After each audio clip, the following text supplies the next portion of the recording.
welcome to class number 2. So these people are pretty good. Right? Yes. Yeah, see? They said so. Okay, this is for players under 1350. Wait, are you the one who can't see? Yeah. But you're sitting in a better place now? Did you bring your glasses? No. Forgot it. You know, we have a saying in French, because my French is perfect. We say, je regrette, mais je forget. We don't say j'oublie, because that doesn't rhyme. Okay, so maintenant, the rest of the lecture will be in French. Dans cette position, c'est pas bon pour noir. Oui? What? What? You agree? Oui, oui. Okay, oui, oui. Okay, that's down the hall if you have to go, oui, oui. Okay, so this lecture is on sacrificing the exchange. Okay, now if you're from Europe, like this gentleman, you don't know what I'm talking about. But I can translate into the Russian and the Romanian. It's sacrificing the quality. Now it's like, oh, okay, the quality. All about that. Yeah, yeah, they call it the quality there because you know their English is very suspicious. Okay, that's why too. Class 2, that's you guys, right? Okay, now as you all know, and when I say all of you, at least one of you, and at least one of you at home, is the most famous exchange sacrificer was. I don't know. Yeah, you can read. Yeah, but he's reading it. See, who? Ratomsky? You can't just make names up and then that don't work. By the way, that's Donald Trump's favorite chess player, Ratomsky. That's his favorite. You know where he's from? Zambia. Ah, I messed the joke up. We're gonna cut that. He's from Zambia. How did I miss the joke? I try to help. Man, I'm just not stupid enough to make it talk like Trump. I think it's stupider, like his supporters. Okay, now, Tigran Petrosyan from your favorite country. What? He was the world champion. Give him some respect. Petrosyan was from Armenia, obviously, because his name ends in IAN, so he has to be. In fact, he was born somewhere else. They put him in Armenia. They're like, your name is Petrosyan. So, and what's funny is another grandmaster, Tigran Petrosyan, exists, and he doesn't. So it's suspicious. Okay, so we'll look at one of his most famous games with Sammy Reshevsky. Now, if you just glance at the position for a second, you'll realize black should resign. White has the 2 bishops. White's going to play bishop takes queen. It's probably white's move. Right? Yep. No. Oh, that's black. And when white has the center. Okay, white's name is probably a little bit cooler. He's got everything. When they were 7 years old, white was a better player. All right. This was played in the famous tournament, Candidates Tournament in '53. In what city? You can say it all together. I don't know. Correct. That guy's correct. He said he didn't know. You at home know. It's one of the most famous chess books ever written. It has 1953, the title. There you go. Zurich 53. And Zurich is in his favorite country. What? That's his favorite country. You know why? Because he's heard of it. What? Have you heard of Switzerland? No. Yeah, see? I was right. Okay, and the truth hurts. Okay, and also he's 20 years old. That's weird. Okay, but public school. So. Okay, so this is the game Reshevsky Petrosyan from Zurich 53. And here, black played Queen E8 because he's a good player. His queen was attacked and he moved it away. Okay, and white played E5. And actually, at this point, the arbiter thought the game was over. And they explained to the arbiter, this is chess, not tic-tac-toe. And he was like, oh, because he thought that white had gotten tic-tac-toe. And then Petrosian complained. He said, look, if this was tic-tac-toe, I could have won with this. Come on. Right, yeah, the kids got that one. They never heard of like Zurich, the Danube, Petrosyan, but tic-tac-toe. They're the world's leading authorities. Okay, so E5 was played. Now, white wants to continue with the attack. And Petrosyan made one of his most famous moves, which I'm sure you all can find. No. I'll give you a hint. Oh, I have an idea. All right. You. Rook take e5. Yes, but that would be called sacrificing a rook. Okay. Or, as Christian Carilla would say, a rook. Rook. That's sacrifice a rook. That's better than a rook. Yeah. No, rook is better. Yeah. And you know that guy, right? He's your countryman. Yeah. Which one? Carilla. Christian Carilla. Oh yeah, Yes. If I pronounced it right, he would know who I'm Yeah, talking I'm about. proud of him. Oh, he's like, what? Yeah. Okay, so black played A5. Haha, I tricked you. Okay, rook E3, rook D8, rook E1, and now rook E6, the exchange sacrifice, confusing the audience. What? Okay, now, normally when I Yes, he's confused. Normally when I talk about exchange sacrifices, which means sacrificing a rook for a minor piece, we're doing it with evil intentions. We want to take pawns, we want to mess up your pawn structure, we want to checkmate you, we want to have an active minor piece. Here we're doing it for defense, because that's what kids love. They want to play defensively the whole game. No. Yeah, that kid's already asleep. I can't believe how boring it is. Okay, and here, since white has all of his pawns on dark squares, black wants to blockade on the white squares so the pawns can never move. Otherwise, they would move. So rook to e6. This does two things. It blocks the e-pawn, otherwise white might have played e6. And it lets the black knight get into the game. This black knight, as we say in India, isn't doing Vishwa nothing. Look at this knight. Okay, and if I do want to move the knight, I probably don't want to go there. Okay, although I could go here, setting up for the next game. Although, based on what I've been seeing at this club the last 2 weeks, I think most people think this is how you set the knight up and the game starts. All I do all day at the chess club is fix all the sets. They set all the pieces up wrong, everybody. And I'm like, well... In fact, we had a funny story. One of our members, who's rated over 1600, he was playing in the tournament yesterday, and after like 7 moves, they're like, well, the pieces are set up wrong. And I'm like, well, what? Okay, because somebody else set them up, he said. Yeah. Actually, the 2002 World Open, were you there? Were you live? Good job. Were you in America? Yeah. I was playing the World Open, and I played Boris Crybaby Cryman. And I beat him in 17 moves with black. Man, I could have made a much better joke. Edit that, kid. I beat him in 17 moves. You know why? I was black. Okay. And then, next to me was Smirin and Onishuk. And Smirin was good then. Now, okay, Onishuk has always been good. And they were about to start, shake hands, and I said, your king and queen are set up wrong. And he was like, oh. Okay. And then the game ended in a draw because they knew the rules. Yeah. It's tough being 2800 USC if you can't set the pieces up right. Okay, so rook e6. Now, again, I was explaining how the knight couldn't go anywhere. Now it has a very good square. E7, yeah, now the knight's looking good. Man, it looks good, d5. Wow. Why can't you take your own rook and then play here? And that's called the clearance sacrifice, especially if you see the movie Airplane. Okay, because what's your clearance, Clarence? And then what's your vector, Victor? Don't sue me. Okay, I'm funnier than your movie. Well, maybe not. Okay, so white was confused, sort of like all you kids are, but for different reasons. He was confused because he was so good, not for the obvious reason why you're confused. Okay, so white didn't take the rook. He's like, I'll do what I want. And he played a4 because he followed the Ben Finegold rule. They know at home because they watch my lectures. What a4 rule does it follow? Yeah, exactly. When your opponent's pawn is on b5, you play a4. Okay, I've said it in every lecture. And then black played knight e7 anyway. Okay, and he could also have played b4. This was one of the notes.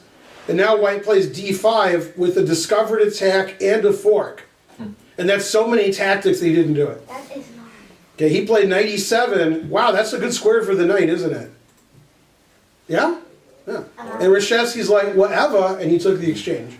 Okay, and now, the reason white played a4, which is obvious now, I mean, it's obvious to me, but not them, is now we have this, this bishop action going on. Otherwise, I don't like that bishop there behind all those pawns. And we see this very commonly, the pawn on a4, this pawn structure, the bishop on a3, and what opening? Anybody? If you could name an opening, that would help. They can't name openings. English? You with the wrong answer. The Sicilian? Correct, because that was the wrong answer. He did everything right. In the French Winnoir, you often see this pawn structure for white, and white wants to play bishop a3, but his pawn's on a3. So he's going to play a4, then bishop a3. Okay, but even though white's up the exchange, white has a rook for a knight. A rook is better than a knight. If you're taking notes, I'll give you guys a chance. No, they're taking notes at home. Okay, well, these rooks are very suspicious. Ugh. And I gave a lecture last week, I think it was to the first class, and I explained, like, a rook's better than a knight, and a queen's better than a pawn, and they were like, whoa, whoa, slow down, a queen's better than what? And I was like, a pawn, and they're like, really? That's not what my teacher told me. Okay, and it's funny because Magnus Carlsen was their teacher, so it was weird. Okay, but anyway, what was I saying? Magnus, no good. No, that wasn't what I was saying. So even though rook is better than a knight usually, those rooks are very suspicious. They're not really doing anything. What are rooks like? Open lines. Open lines. Is this E line open? No. What would the Germans say? Bad. They would say, "Ich don't think so." Okay, those are Germans that don't speak German very well. And the knight, conversely, that's looking pretty good, right? Okay, that knight reminds me of me. You know why? No. Looks good. Okay, so white played Queen F1, always retreat. I think maybe Reshevsky was from France. And the reason is, black was threatening to get his exchange back, so he moved his queen to safety. Now he can get Reshevsky's gun, which is tripling on a closed file. Boo! No, it's obvious why he played Queen F1, even to you kids, right? No, because black wants to fork the queen and rook, now he can't, and if black does something with this pawn, then queen takes c4. That guy was pretty good. Okay, knight d5, obviously. Rook f3, bishop d3. So I like this knight, I like this bishop. The counterparts, Okay, so good exchange sack. He sacrifices back. This is an exchange sacrifice class. Everybody sacrifices in exchange. He can't even believe it. He's like, what? Isn't that bishop protected? The problem is, I don't see a future for this rook. Sort of like the kids in this class. So, like, where's this rook going? Yeah, I didn't think so. I can't go to any of these squares ever because I get my rook captured. So he's like, all right, I'll be up a pawn. He's up a pawn. He was right. Smart, right? So he sacrificed the exchange. He blocked the center. He got his knight in the center, and he won his exchange back because white was getting afraid. And black played b4. White should play c4 because it's explosive.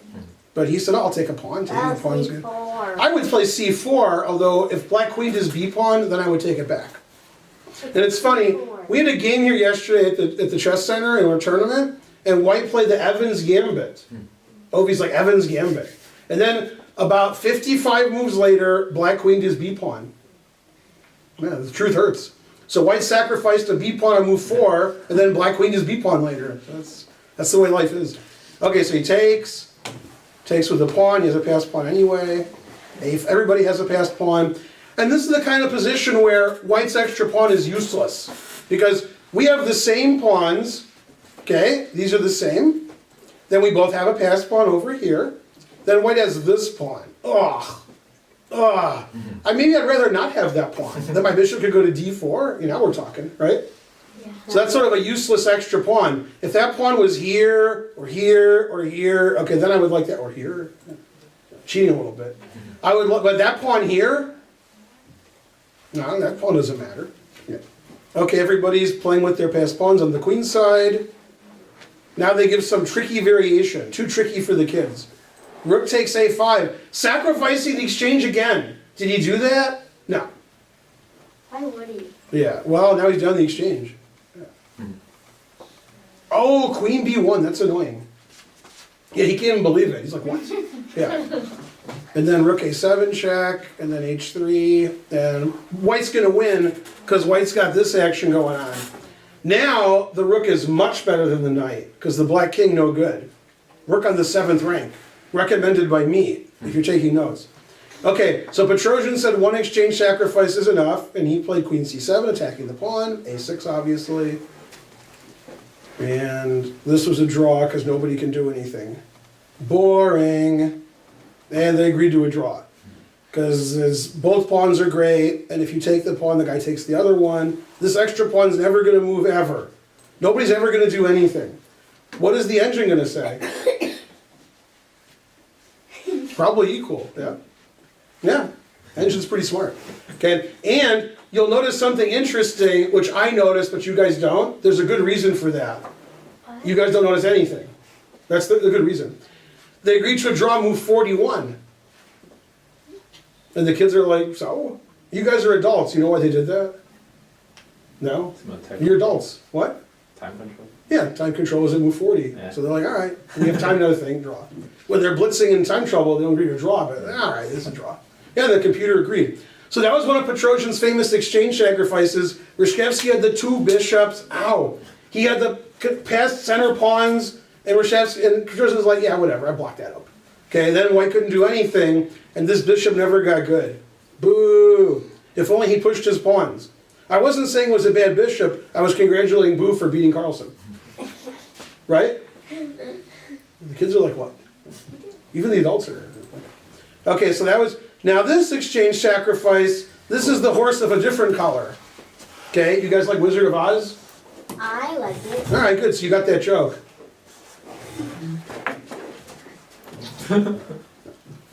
Really? Okay. No, you didn't get a joke. Okay, so Petrosian's white, and it's obvious what opening this is. As a vegetarian, I'm against this bologna. I mean, Benoni.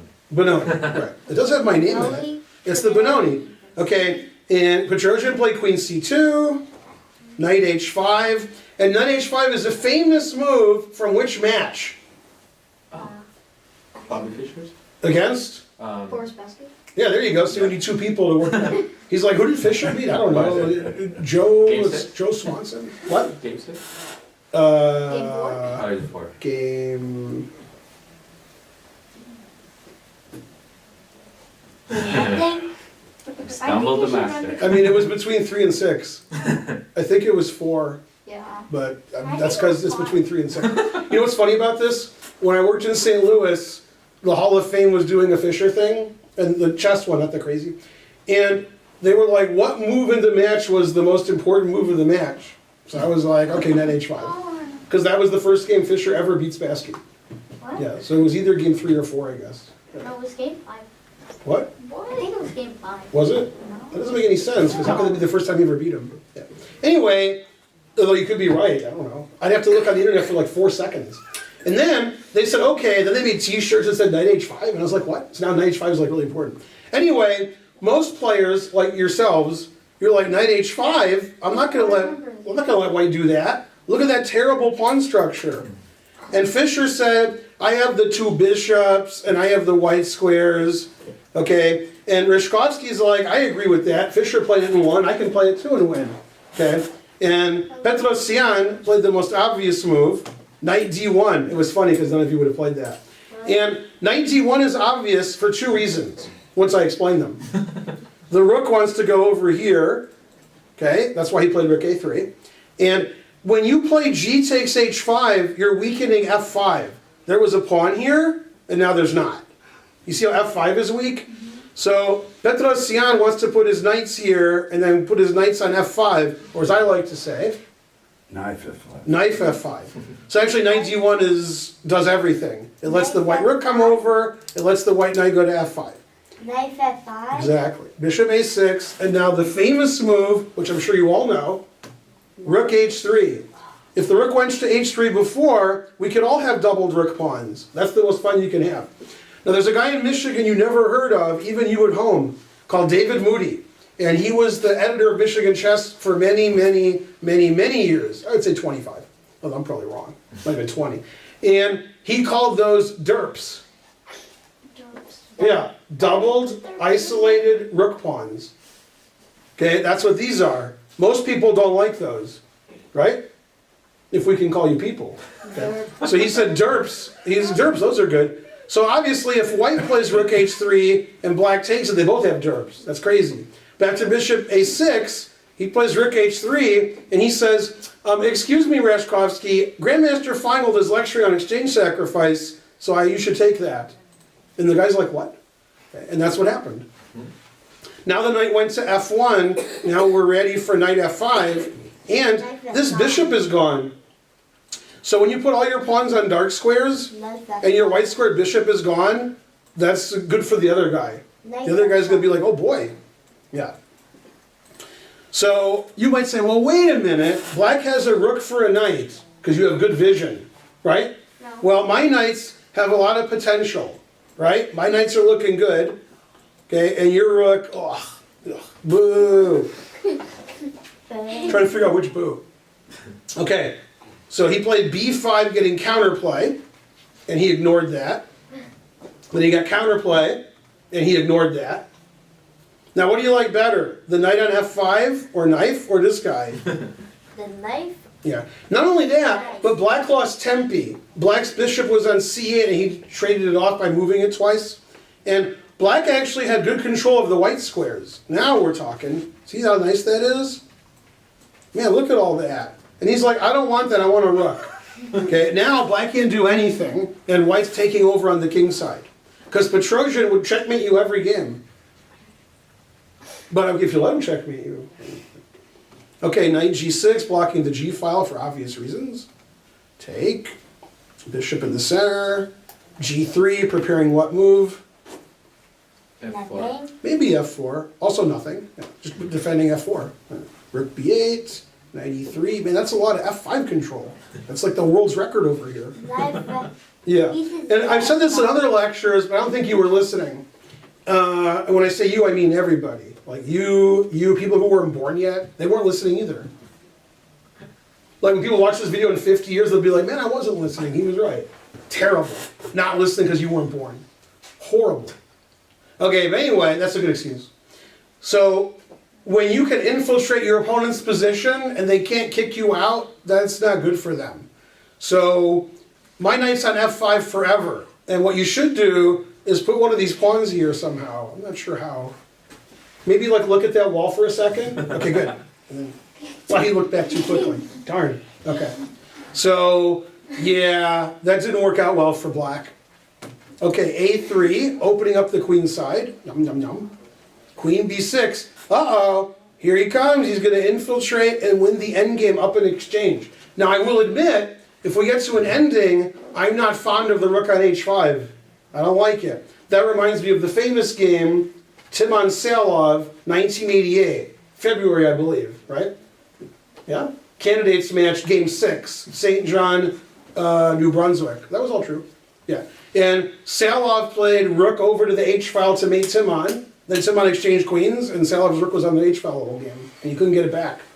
Yeah, look that game up. That was a good game. That was the only game of the match that was decisive. The first 5 games were draws. When you're older, you know what decisive means. Okay, good job. Now you won't. Okay, so queen d2. Uh-oh, here comes the shack attack. Right? Rawr. What's the Everything around the king. When you're older, you'll know who shack is. Queen b3, knight g4. So I thought Paul Morphy was a good attacker, but I guess Petrosian is the great attacker. So the problem is, when I play queen h6, because I want to play mate, and you're like, excuse me, Grandmaster Finegold, there's a bishop on e5, you can't mate me. Is that what you were thinking? No. Because I was thinking, I'll take that bishop. Yeah. So I have a very simple plan. And if you don't like that plan, I have another plan. I'll take on h7. So that's a lot of attacking. So Rashkovsky did a good job infiltrating on the queen side, using his extra exchange. But in the middle game, when you're attacking a king, I'll take a minor piece over a rook. I'll put those knights on f5 and g4. That seems like good attacking pieces. Exactly. Okay, rook b7, defending the 7th rank. King g2, very Petrosian-like. Why did he play king g2? This class is an hour, so that should take up the rest of the hour. While you're thinking about why he played king g2, I'll tell you a story. Then you can keep thinking about it, because they don't listen anyway. Many years ago in St. Louis, I'm going to say 7 years ago, I was squeezing my opponent. It was a really boring game. The computer summed up 0.1 or 0.2. And I played the move king g2, and I was explaining to my son, who's a master, that that's the best move. It was really boring like here. And then we turned on the engine, and king g2 wasn't listed. So I said, okay, let's wait. And we had to wait 8 minutes. And then king g2 was number 1. And he was like, what? And I was like, yeah, I know it's the best move. Even though it wasn't tactical, I just knew it was the best move. Okay, and the reason is, we can actually do a tactical exercise here. After queen h6, the move you would all play, then black would play queen d1 check, forking your knight and king. And black will never play queen d1 check when you play king g2. Safety first. Black has 1 check ever in his life, and now he has 0. Luckily, black can play chess after this game and do some more checks. So, it's okay. So king g2 getting off the back rank. Queen c4, threatening something. Knight takes e5. Petrosian was really good at sacrificing all his pieces. Wait, no he wasn't. I guess he was. Well, he was this game. Yeah. So that's a brilliant move. Let me try to explain the move to you. So I want to play, queen here, so he gets through to the bishop. And also, with the bishop not here, defending h8, sometimes I have a trick. I'll show you the trick I'm talking about. Let's say he doesn't take with check, and he lets me mate him in one move. Right? Okay, but he's like, I don't want to mate him in one move. I want to sack my queen. What? Yeah. You go stand closer. Oh, checkmate Yeah, yeah. style. Still checkmate. Yeah. Why would you want to sacrifice a rook for a checkmate? You're sacrificing your queen. No, I wouldn't sacrifice my queen. I want to get more material land in checkmate. Ooh. It's funny, in Michigan many years ago, in fact it might still happen, I don't know. There was a tournament at a school, and the people who ran the tournament weren't chess people. They're like, let's have a tournament at our school. And so, what you said was the way they played. When the game ended, they gave you points based on how much material you had. What? So if you mated somebody in 4 moves, that wasn't good. You only get like a pawn. So you had to take all your opponent's pieces, then mate them. That's how you win the tournament. I'm gonna get their Yeah, he's like, wait, I like that. Yeah. And that's how they kept score of the tournament. So, in fact, you could take all of your opponent's pieces and they mate you and you still did well because you took a lot. I'm serious. That's better than like 4-move mate because you took almost What? nothing. Yeah. That's how the weren't chess players running the tournament. So, that's what you get. Okay, back to this regularly scheduled program. So knight takes e5, getting rid of the bishop. Queen takes e4 check. White made the obvious move. F3. You know why? Oh, Because F4. this was 1976, and I didn't have the never play F3 going. Yeah, although knight F3 I would assume would win. But F3 attacks the queen, and after takes, Ovi finally sees. Yeah, knight h6. Knight h6 check, and take the queen. Bam. No. And then Petrosian's like a queen up. I'm pretty good at I that. guess it was good. Okay, and then after this, Black resigned after he moved. What is this, +8 or is it forced mate? I'm pretty good with the plus. I'm good at guessing. Pretty good, +8? I have to stop because it'll get to +9. I can say plus anything, I'll get to it, then I'll stop. See, that's how you teach chess. Okay, so in that game, Black was up the exchange the whole game because it's the exchange sacrifice lecture, and then boy, those were good rooks. Those are not good rooks. Correct, but White's knights were here and bishops and yeah, White had everything going on. In fact, White's rook was pretty good on the H file. Rawr, he was attacking. So actually, this was a sacrifice to get certain color squares, which confuses the audience. This bishop is a really good bishop, and it helps the knight. And then after that, that's the end of that. Now you got nothing. But you did win the exchange. So, sometimes it's a decision you have to make. Do I take material, or do I keep my great pieces? And then while you're thinking, your flag falls. Kids don't have that problem. They're just like, whose turn is it? Mine? Rawr. Okay? Yeah. Then they don't have these issues of what should I do? Just do it. Yeah. You guys like Nike?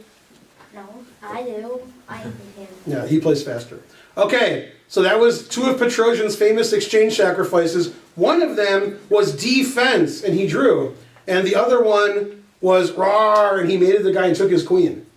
Okay? Now, those were sort of unusual for what I consider exchange sacrifice. Now, I always tell my students the following 2 rules. That way they're confused, because the rules don't make any sense. One is, you're not allowed to sacrifice. That's the first rule. None of my students follow that rule. That's why they're rated 1200. And the second rule is, sacrificing the exchange is not sacrificing. What? And the reason is, when you sacrifice a knight, your knight went away. And the only way to get it back is to play another chess game or to play Bughouse. Okay, and we're having a Bughouse tournament Friday, by the way. This makes no sense. It makes dollars. I get paid by the hour. Doesn't make sense. No, the What? rules don't make sense. Exactly. And when you sacrifice, the exchange, you get a piece and they get a piece. That doesn't sound like a sacrifice. That sounds like you're trading 2 pieces. You're claiming a rook's better than a knight. You can claim anything you want. Okay, but it doesn't make it true. Okay, wait, what movie is that? I can't quote that movie. Wow. Yeah, I can't quote Reservoir Dogs, can I? Wow, no. Ugh. Yeah. Just because you say rook's better than a knight, don't make it so. Watch the whole movie and you'll see what I'm talking about. But make sure you're at least like 40. That's a suspicious movie. Okay, still have your nightmares. Okay, which is good because I used to have bishop mares. That kid doesn't get it. Yeah. Have somebody explain it to you. Okay, now, if you thought Petrosian was good, we'll get to a suspicious player, Daniel Naroditsky, one of the most overrated players in his house. What? He's a Georgian? No. I think Okay. he's the only rated one in his house. What about his family? Maybe they're rated. Probably Yeah. not. Now, he went to Stanford because he's an underachiever, right? Yeah. Yeah, Stanford, one of the most overrated schools in California, and they all are, so that's saying something. Okay, so, West Coast, so it looks good, but, All right, can't make that joke, so we'll continue on. But it was about Anna Kournikova. Okay, so in this position, this is a very standard, what opening? Very standard. What opening is this? You can tell by looking at it. Very easy. Just randomly say an opening, you'll be right. Sicilian. Of course. I wouldn't show a non-Sicilian. Well, there's no C pawn for black, and there's no D pawn for white, so it's an open Sicilian. Look where all the pieces are, right? This is a Sicilian for sure. Okay. Also, if you've memorized the ECO codes, it says B87. That's a Sicilian. Okay, B like 50 to 99 is Sicilian. When I say B50, I mean B30. Although B30 is not the open Sicilian, that's like the bishop B5 Sicilian. Also, the kids don't know what ECOs are. Truth hurts. Okay, and half the adults don't either. All right, so in this position, black is always better. The only way for white to be better is if white checkmates black. Then white's better. Yeah. But white's not checkmating black. Okay, why is black better? Black has space on the queen's side, so these pieces are silly. They can't do anything. And I have the open C file, yay! And I have the greatest bishop ever. And also important, I have 2 pawns in this center, and you have 1. 2 is more than 1. Right? Okay. So in this position, black played the most obvious move. If you don't know what it is, I'll show you. Oh, sacrifice the next exchange. Yeah, so what move did black play? I'm not sure if you can even sacrifice this. Oh, it's black. Nice. Think. Well, if you can't sacrifice the exchange now, what move could you make so you could? A rook c8. Rook c8. See? Chess is easy. Now, you want your rook on c8 anyway. Rook's good on c8. Good. Now, I was making fun of Naroditsky earlier because I got to make fun of somebody. I'll make fun of you guys. I'll make fun of them too.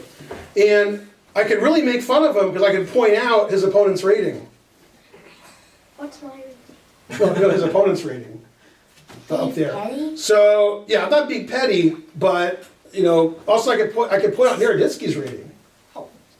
Now, where did I find this game? By an article by Naroditsky. He's like, when I was younger, I used to sack the exchange and I was great. Now I'm 2650, so I draw all my games. And I was like, all right. Okay, and I played Naroditsky once, and it was a draw, because I was higher rated than him. Now if we played, I'd run away. Okay? And he would catch me. He's faster than me. Darn it. Taller than me, more educated, higher rated, but I'm funnier looking. Okay, so after rook c8, his opponent was trying not to be petty and played the move rook e1. Okay, now again, when I teach sacrificing the exchange for purposes of aggressiveness, which is what I usually do, usually they're not defensive, Petrosian defensive, is if you can get anything, then you should sacrifice the exchange. If you have any excuse, you should do it. If you're like, I have an attack, I have an extra pawn, I tripled my opponent's pawns, my opponent's rook is trapped for 10 moves, any excuse you have, you should sacrifice the exchange. Here, black has many excuses. So he played C3. rook c3. And the Sicilian, this is very common. Rook c8, and then taking the knight on c3. And the reason is, in a lot of Sicilians, the knight on c3 is defending the e-pawn. And so if you take it, then it's not. Now you're going to have 2 center pawns to 0. 2 is more than 0. And you were taught by somebody who was not me that a rook is worth a minor piece and 2 pawns. Okay? And I would say about 85% of the time, a minor piece and 2 pawns is better than a rook. I would say it's closer to a minor piece and 1 pawn. However, it's more than a pawn. It's like a pawn and a quarter, plus tax. So here, black's getting a pawn, black's getting a center pawn, black's getting a very active piece on d4, and in the short run, possibly the long run, this bishop's going to be no good. Because if I take on e4, I can play d5 whenever I want. I'm not a big fan of that guy. Okay? And without these pawns, I mean, okay, if I can push my pawns, I can attack your king, I can push to the center, then my rooks might get better. Okay. He took with a pawn, shocking the audience. I would take with the queen. I'm totally baffled. Let's see what the engine does. It says, take with the queen is good, take with the pawn's not as good. Yeah. And then the fan starts running. That means it's too hard for the computer. Although in the last class, the kid couldn't hear the fan. He was standing right next to it. Can't you hear it from where you are now? I hear it. The kid was standing, he's like, I don't hear it. Maybe he's deaf. I mean, that's the only way, because it makes a lot of noise when it's confused. Okay. So he took with a pawn. Why would you take with a pawn? Yeah. All right. Then bishop takes. And now, I mean, white's position is terrible. It's all terrible. And you could say, I have a rook for a bishop. That's correct. Yeah. But, or is it for a knight? That's more correct. Yeah. You have a rook for a knight, but everything white has is terrible. Terrible pawn structure. Bishop on b3 can't do anything. Rooks can't do anything. In a lot of Sicilians, when you play f4, you do a rook lift, and then you mate your opponent Petrosian style. It's like half a joke. My I don't think you're going to go here now, are you? coach called it a rover. Yeah. Is your coach Jen Shahadi? David David Petty? Bory. David Petty? No, David and Bory. What? David's boring. No, he's not. Yeah. No, I'm just kidding. He is. David's in blue. Yeah. Well, he stole that because that's what Jen Shahadi says. She calls it a rover because it's a rook up and over. I also steal that. I only steal from the best. That's why I never tell jokes Ovi's told. Never. I only steal from the best. Okay. So, all right. So white resigned. Whoa. I'm all crazy over here. White played c4 because... Explosive. Now you know why he took with this pawn, so he can keep playing c4. Wow. Okay. What was it? Queen a8. I wonder what the threat is. Oh yeah. It's funny because they all wonder too. I mean bishop Bishop g2. takes. Bishop g2, and also the queen and bishop make what? You need it for your video games. A battery. A battery. Okay, so white obviously stopped that. Takes on c4, takes on c4. Rook c8. Hey, second another exchange. No. Bishop d3. Hooray! He got his bishop good. d5. Man, black has the center. Black has the c file. White has two isolated pawns. And again, I'm not saying black's winning. Although maybe he is. What I'm saying is, if you're an engine, you're a computer, which some of you are, then you could probably play pretty well for white. But if you're a human, and you're like, my opponent has two center pawns, I have 0, my opponent has an open c file, I have two isolated weak pawns, my rooks are no good, my king is lined up with his queen and bishop. It's hard to play good moves. You start playing bad moves. The computer might say it's equal, but everybody takes black. Now the bishop is open. Yeah. Okay, bishop e4. We got a replacement piece for that. f5, going for the attack. Bishop f6, the real attack. Queen c6, and this surprises everybody in the audience, because normally when you're down material, you don't trade pieces. But in this position, white's rooks are terrible. All of black's pieces are terrible. The only good white piece is the queen. He's threatening something. The only bad black piece is this queen trapped in the corner. You always want to trade bad pieces for good pieces. So queen on a8's in the corner trapped. Queen on b6 is all in your grill. Trade them off. Takes. Rook b1, defending his queen. Knight c3 forking. No, what a world. He escaped the fork, obviously, with some tricks. Okay, and now we have an endgame where I like black, because we have two isolated pawns. I have two center pawns. I have the c-file, and the white bishop can't attack anything. And you have an isolated pawn. Yeah, white has two isolated pawns. Boo. Well, black also has. Yeah, but that's a good isolated pawn. It stops him from queening. And this one's not, because I don't use the inverse. Only what's good for black. Okay, now if I turn the engine on, it's not going to say black's winning, although I haven't turned the engine on before, so it might say black's up 7. I don't know. I prefer black. I would say 0.37. I don't know. 0.48. Where's 0.37? It's negative. Wow, there's 0.37 in reverse. Yeah, so actually the computer likes black more than I do. Nice. Okay. Negative means it's good for black. Right, I'm not trying to be negative. You with some question. So it seems like in all these positions, you assess your position based on the possibilities of your pieces. Yeah, you want active pieces. Active Kasparov pieces. told us that. Before that, we didn't know. Yeah, Kasparov was like, you can have all my pieces as long as my other ones are good. Yeah, you could take everything else. And a rook is better than a knight because a rook can do more than a knight. A rook's better than a bishop because a rook can do more than a bishop. But in this position, if I compare these two, Knight better. I mean, if the rook, if the white rook got somewhere, I don't know where it can take some pawns or something. On e1, I can't play rook b1. Well, okay, knight b5 was played, attacking all of white's pawns. Some for real, some by discovery because he moved his knight out of the way. I guess that was the discovery. Confused. a4, knight a3. That pawn's hard to defend. Rook b7 check. Bum yum yum. And as I said earlier, when you have a knight and 2 pawns for a rook, that's much better for the knight and 2 pawns. And this is pretty clear because black has 2 connected passed pawns in the center. Now again, I like passed pawns when they're queening. So I'm not as happy as you guys are. Okay, when these pawns get here, then I'll be happy. Now I'm just like, yeah, that's pretty good. Okay, rook c1. And as the great John Fedorowicz once says, anybody heard John Fedorowicz or just me? No. No? Maybe a purple dinosaur? Grandmaster, yeah. Been a Grandmaster in the U.S. for like 45 years, in the Hall of Fame, played in like 20 U.S. championships. Wow. Never heard John Fedorowicz. Wow. Can you believe that? Maybe a He purple doesn't believe dinosaur it. knows? Anyway, John Fedorowicz once told me, I got 2 passed pawns, so I pushed them. And ever since he told me that, I was like, yeah, I'm going to do that. Okay, so Naroditsky must have agreed, because he got 2 passed pawns. He sacrifices the exchange back, because otherwise he loses his bishop. If he tries to win the bishop for black's bishop, checkmate. Aw. So rook takes a6. Now it's equal material, but 2 passed pawns is better than 1. Roar! Roar! Roar! Yeah, he can't even believe it. He's like, what? How'd those pawns get there? Yeah.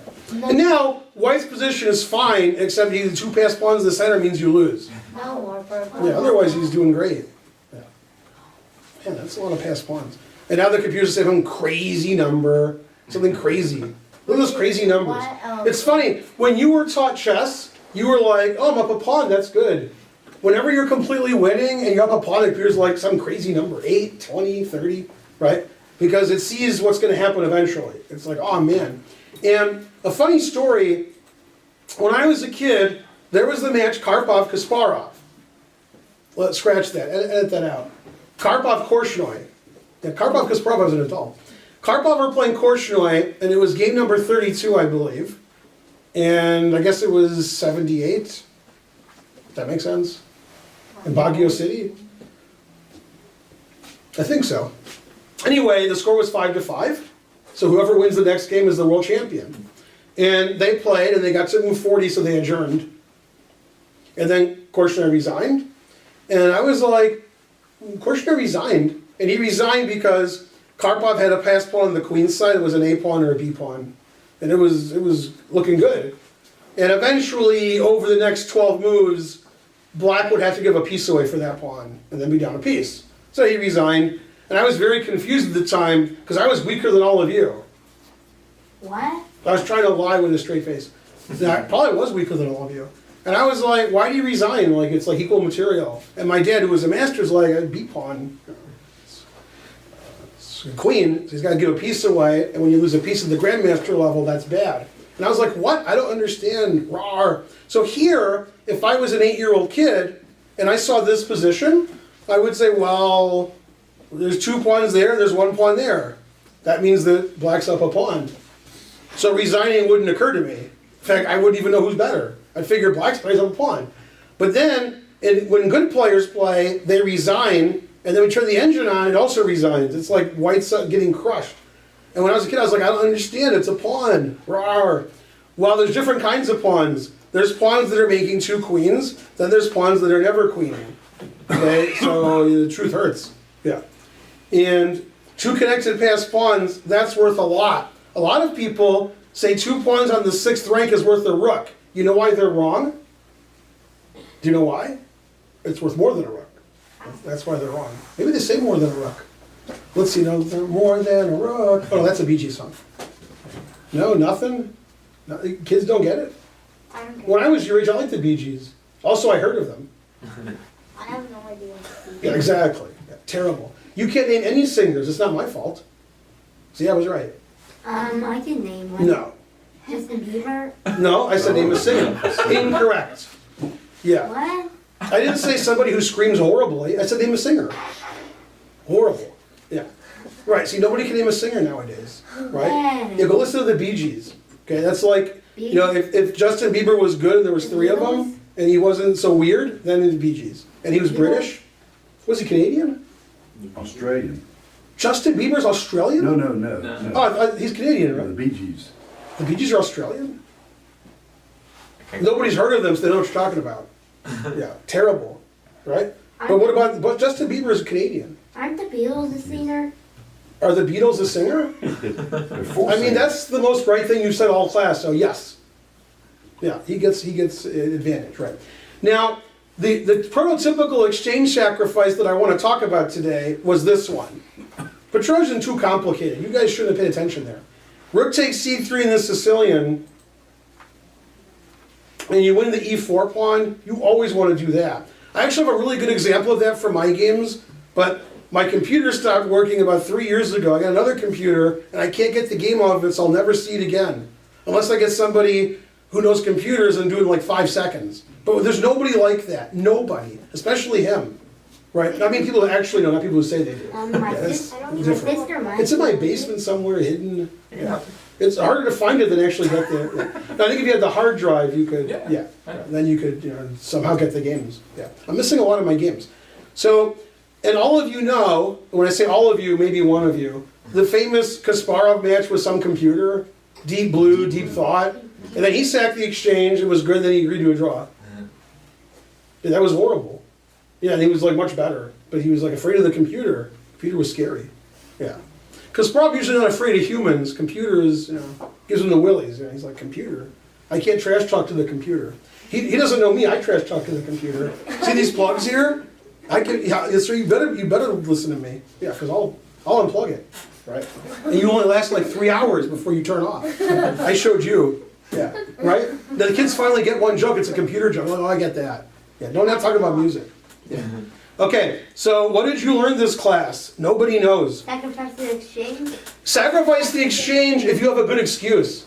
Like, I want a pawn, I have 2 center pawns to 0, I have a pass pawn, you have doubled pawns, your other minor pieces are terrible, your rook is no good. Not because, a rook's better than a knight, I'm never sacrificing the exchange. And at the highest levels, that's the most common sacrifice. They're sacrificing the exchange every game. Aronian does it in his sleep. Then when he wakes up, he offers a draw. A kid has a question, raise his hand. What? What world is this? Wait. Yeah, that's what I thought. Even he's confused. Wait. He's like, wait, I raised my hand? Why did I do that? My head. So, what if the excuse is that you're losing? That's a pretty good excuse, actually. Making the position weird when you're losing, that's pretty good. So you should probably get chess lessons from somebody in Austin. Wait. If you're from Austin, you got that joke. Otherwise, you keep Austin weird. Nothing. No, none of you? No. You ever been to Austin, Texas? You have? You keep Austin weird. That's that a thing? yeah, that's a thing. Yeah. I've never been to Austin, and I know it's a thing. Yeah, that's right. Well, that's their only hope. It's the only city in Texas you can go to where it's not suspicious. Also, it's not underwater, I don't think. Yeah. Okay, so that was the sacrifice, the exchange, and don't forget it. Because some of you are like, no, my rook is better. And I don't want you sacrificing material because you'll be down material. But if you sacrifice a rook for a bishop or a rook for a knight, then you each have 1 piece. If your piece is better than theirs, that's great. When is a rook much better than a knight or a bishop? What part of the game? Endgame. In the end game, you better watch it. The rook on the 7th, that's not good for you. The knight on the 7th, who cares? Takes on the 7th rank. That's right. Yeah, don't tell the cops that. What? Don't tell the cops. What? Yeah, pigs on the 7th. What? Yeah, kids call it pigs on the 7th. When we were a kid, we didn't know about that. Yeah, the kids all do that. They call pigs on the 7th. I don't. Who taught you that? Some coach must be telling all the kids that. My coach. Your coach? So here from another coach or from other, yeah, I'm serious. Kids all say pigs on the 7th. That's the rooks. Yeah, rooks on the 7th are good, because that's where your pawns all start, then they go away. Then you get a band-aid because all your pawns are gone. Guy's taking all the pawns. Ow! Happens to me all the time. Okay, see you guys in half an hour. Go Lions, unless you've already lost. Then rise up.